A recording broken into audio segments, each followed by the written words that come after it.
European union की ओर से भारत को दी गई एक बड़ी धमकी। हाल ही में ही यूरोपियन यूनियन की फॉरेन मिनिस्टर जोसेफ बोरेल ने कहा कि भारत रशियन तेल को सस्ते दामों पर खरीदकर उसे रिफाइन करके जेट फ्यूल और डीजल के फॉर्म में यूरोपियन कंट्रीज को बेच रहा है। ये रूस पर लगाए गए प्रतिबंध का उल्लंघन है और सदस्य देश को इसका उपाय करना चाहिए। बोरेल के इस बयान के बाद सभी देशों में हड़कंप मच गया है। क्या अब यूरोपियन यूनियन भारत पर भी लगा सकता है बैन ऑयल एक्सपोर्ट पर? भारत ने इस बयान का क्या दिया जवाब? आइए जानते हैं हमारे आज के इस वीडियो में। लेकिन वीडियो शुरू करने से पहले अगर आप हमारे चैनल पर नए हैं तो चैनल को सब्सक्राइब करके इस वीडियो को अंत तक जरूर देखें। तो चलिए बिना देरी के शुरू करते हैं आज के इस वीडियो को। दोस्तों, इसी साल जब फरवरी के महीने में रशिया और यूक्रेन का युद्ध शुरू हुआ तो यूरोपियन यूनियन समेत कई देशों ने रशिया के ऊपर कई सारे प्रतिबंध लगा दिए और रशिया से तेल खरीदना बंद कर दिए। रशिया अभी तक यूरोपियन यूनियन और यूएस का सबसे बड़ा तेल एक्सपोर्ट देश था। अपनी तेल की जरूरत का लगभग 30% हिस्सा यूरोपियन यूनियन केवल रशिया से ही इंपोर्ट करता था। लेकिन रशिया पर लगे इन प्रतिबंध के कारण यूरोपियन यूनियन ने रशिया से तेल खरीदना बहुत कम या बंद ही कर दिया था। इससे यूरोप में तेल की कीमत बढ़ने लगी और इसका असर उनके अर्थव्यवस्था पर दिखने लगा। जहां एक तरफ पूरी दुनिया रशिया पर कई सारे प्रतिबंध लगाकर उसे दुनिया में एकदम अलग थलग करना चाहते थे, वही भारत इस कठिन समय में रशिया का हाथ दिया। दुनिया भर के तमाम इंटरनेशनल प्रेशर के बाद भी भारत ने रशिया से तेल खरीदना बंद नहीं किया। भारत इस समय रशिया से बहुत बड़े पैमाने पर क्रूड ऑयल को बहुत ही सस्ते दामों पर खरीद रहा है। रशिया यूक्रेन युद्ध के पहले भारत रशिया से केवल 17 लाख बैरल क्रूड ऑयल को खरीदता था, लेकिन अब ये आंकड़ा 6.33 करोड़ बैरल हो गया है। खरीदने के बाद भारत पेट्रोलियम कंपनियां इस क्रूड ऑयल को रिफाइन करके उसके फाइनल प्रोडक्ट को इंटरनेशनल मार्केट में बेच देता है। आपको जानकर हैरानी होगी, लेकिन इस समय इंडिया यूरोपियन यूनियन के देशों का तेल का सबसे बड़ा एक्सपोर्टर बन गया है। भारत ने तेल सप्लाई के मामले पर अमेरिका और सऊदी अरब को पिछड़कर ये उपलब्धि हासिल की है और यही चीज से भारत से जलन रखने वाले लोगों को चुभ रही है। इसी जलन की वजह से यूरोपियन यूनियन के फॉरेन मिनिस्टर जोसेफ बोरेल ने कहा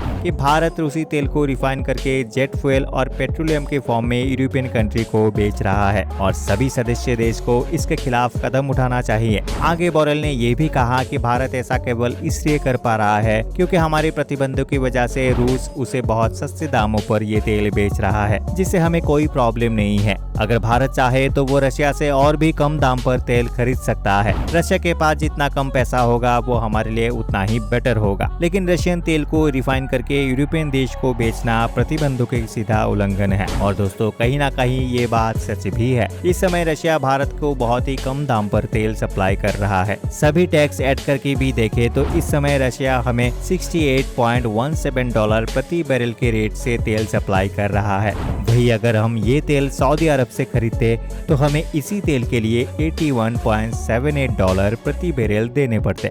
अगर हम भारत के यूरोपियन यूनियन के होने वाले पेट्रोलियम प्रोडक्ट की एक्सपोर्ट की बात करें तो जहां जनवरी 2022 में भारत ने यूरोपियन यूनियन को मात्र 11 लाख बैरल पेट्रोलियम प्रोडक्ट को एक्सपोर्ट किया था, वही युद्ध शुरू होने के बाद इसमें तेजी से उछाल आया और अप्रैल 2022 में ये आंकड़ा बढ़कर 74 लाख बैरल तक पहुंच गया है।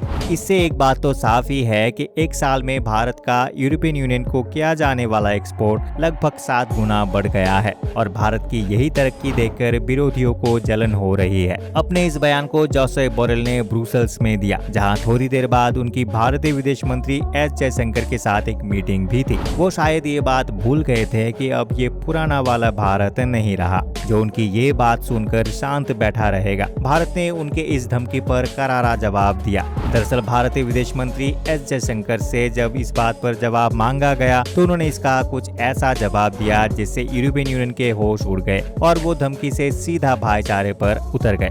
सबसे पहले तो एस जयशंकर जी ने इन सभी आरोपों को सिर से खारिज कर दिया और उल्टा यूरोपियन यूनियन को ही उसी के कानून याद दिला दिए।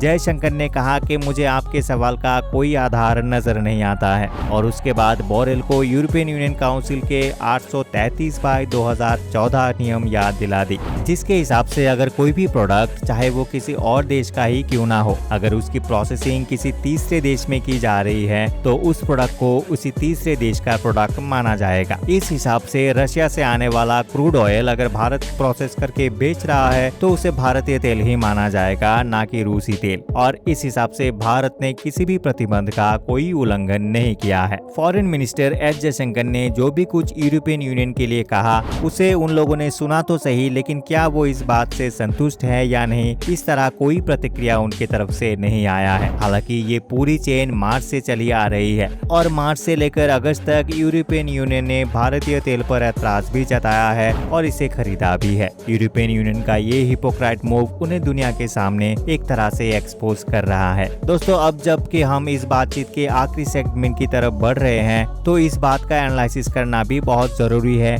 कि क्या यूरोपियन यूनियन हमारे लिए बहुत ज्यादा जरूरी है। देखा जाए तो ये एक ऐसी सिचुएशन है जहां पर हम यूरोपियन यूनियन से फायदा तो बहुत ज्यादा कमा रहे हैं, लेकिन फिर भी यूरोप हमारे लिए इस समय बिल्कुल भी जरूरी नहीं है। आप सोचेंगे कि ऐसा कैसे? ऐसा इसलिए क्योंकि हम एक मीडिएटर से ज्यादा एक सेवियर का रोल निभा रहे हैं। जब रशिया पर यूरोप की तरफ से सैंक्शंस लगाए गए थे तब उन्हें यही उम्मीद नहीं थी कि इंडिया रशिया के सपोर्ट में आ जाएगा। उन्होंने सैंक्शंस लगाए और उन्हें लगा कि अब बस रशिया घुटने पर आ जाएगा, क्योंकि उन्हें फ्यूल तो सेल करना ही है। लेकिन इवेंचुअली जो भी कुछ हुआ वो इससे बिल्कुल अलग था और यूरोपियन यूनियन को हिपोक्रेसी का सहारा लेना पड़ा और जिस देश पर उन्होंने सैंक्शन लगाए थे उसी देश का फ्यूल उन्हें यूज करना पड़ रहा है। एटलीस्ट इससे वो ये समझ जाएंगे कि यूरोपियन यूनियन जियोपॉलिटिक्स का केंद्र अब नहीं है। यूरोपियन यूनियन के सैंक्शन से इंडिया को नुकसान हो सकता है या नहीं, ये तो बात की बात है। अब की कहानी ये है कि जिन हाथों से यूरोपियन यूनियन को फ्यूल मिल रहा है उन हाथों को वो नहीं छोड़ सकता। हालांकि अपनी ईगो मेंटेन रखने के लिए इस तरह की खबरें आती रहेंगी। आप इस बारे में क्या सोचते हैं हमें कमेंट करके जरूर बताइएगा। अगर ये वीडियो आपको पसंद आया है तो इस वीडियो को सबके साथ शेयर जरूर करिए और हमारे चैनल को सब्सक्राइब करना बिल्कुल भी मत भूलें। अंत तक बने रहने के लिए आपका बहुत बहुत धन्यवाद। मिलते हैं अगले वीडियो में।